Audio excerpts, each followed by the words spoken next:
what's up you guys? Today I'm going to teach you how to ride an electric skateboard. So the first thing to concern yourself with is going to be safety, right? We gotta wear helmets as well as other protective gear. There's elbow pads, wrist pads, knee pads, things like this, right? Right now I'm wearing what is essentially an armored jacket. It has elbow pads, back pads, and shoulder pads built into the jacket. Now, the other thing here is I'm around a lot of snow, right? But I'm on a dry, paved road. You want to make sure you're only riding on dry, paved roads, sidewalks, things like that. Avoid snow, ice, rain. Also make sure that wherever you're riding, there is no traffic. Right now, we're on a dead road. There are no cars coming this way. We feel very safe here. Please make sure that wherever you choose to ride, that you find a place that you feel safe where there is no traffic. Today, I'm using an AE board from Electric Boarding Company, and I want to talk to you about your stance. Okay, so you're either right-handed or you're left-handed, right? And depending on that, that's how you can find which stance you're more comfortable in. If you're right-handed, you're typically going to ride regular stance, right? This is where you're going to be facing this direction, right? I'm going to be looking forward, and I'm going to be facing this direction. Now, if I was left-handed, I would be riding in the goofy stance, right? Where I'm going to still be facing forward, but from this direction. Now, an important part of riding a skateboard, whether it's a regular skateboard or it's electric, is knowing how to kick and push your board, right? So, I've been skateboarding for 13 years. I know how to do this already, right? If you've been skateboarding, you know how to do this already. But a lot of people who ride e-boards are new to skateboarding, and for that reason, you want to make sure you learn how to kick push before you get into using the controller to push the board. Now it's time to learn how to turn our boards on and start riding.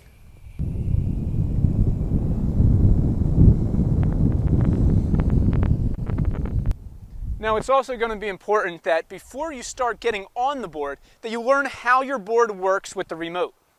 You're going to see that with the remote, it's going to have a way to push it forward for speed and pull it back for braking. Now, before you stand on the board, you want to get a feel for the acceleration of your board.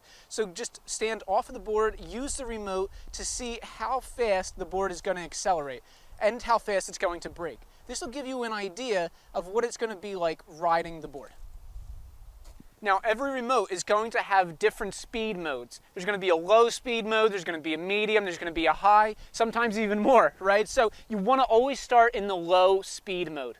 You also want to start in the lowest brake mode if there's more than one brake mode, because you don't want it to be so jerky that it flings you forward off the board. You want to do this until you feel comfortable with the speed mode and the brake mode, and then you can adjust it from there to get it to a point where you feel comfortable both accelerating and braking so that you can always stop in time. Right now I have my board set to low mode, so let's get going. I'm going to gently accelerate the board here.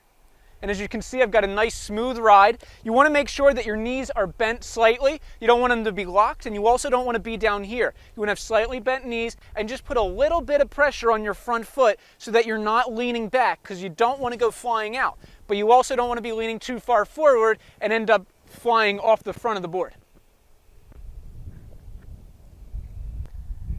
Now, the most important thing here when you're starting to ride is knowing that you can jump off of the board and bail without, falling over, right? So here's the thing. You want to start at a speed where you are able to run off the board.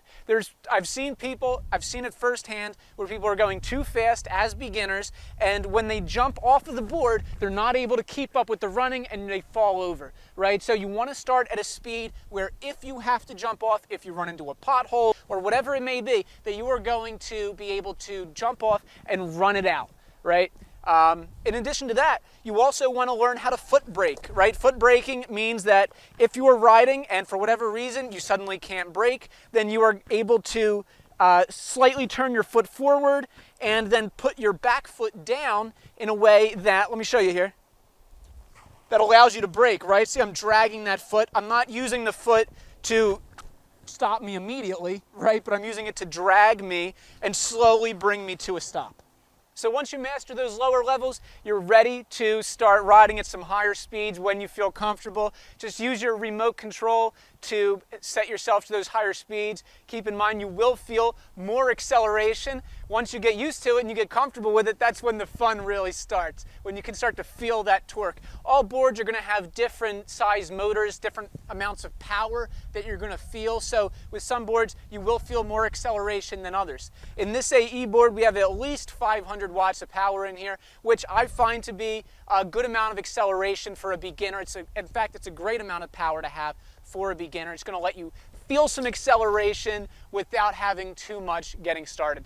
As you become more experienced with it, there are other boards out there that come with triple the power, right? More than that even, right? It starts to just multiply. And so you can work your way up from there. With this, you have the 90 millimeter wheels, which is, pretty standard on street wheels for electric skateboards. You can go up higher. You can sometimes go to 120 millimeters, but I find 90 to be enough. I've never had a problem with 90. Unless you're trying to avoid some really bumpy roads, at that point you're better off just going with something all-terrain. Typically you'll get 6 or 7 inch tires on an all-terrain board, and that's where you're going to start to see a difference. Another thing here is that when you're boarding, you want to look for hills. Typically boards are going to take anywhere from a 25 to a 30% hill gradient.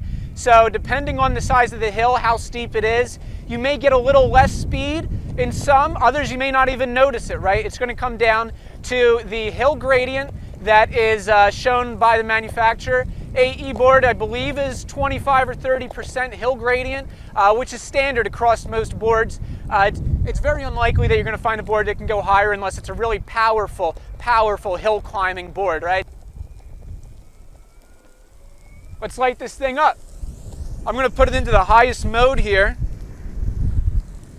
I'm going to accelerate it.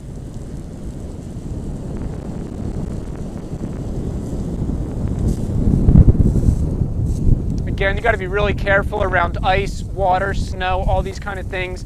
I do not recommend riding in the kind of things I'm riding in, but I've been doing this long enough that I feel comfortable with it. I'm experienced enough that I feel comfortable with it, but please don't start off doing that.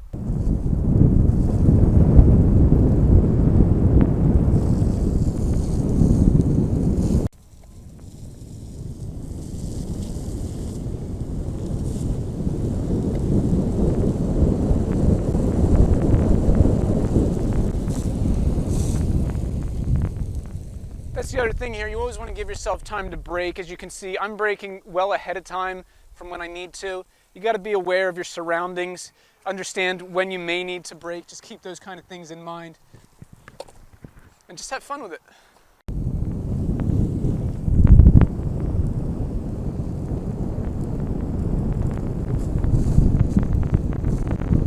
It's so much fun to just find an open space like this and just let it go, man. Just let it rip.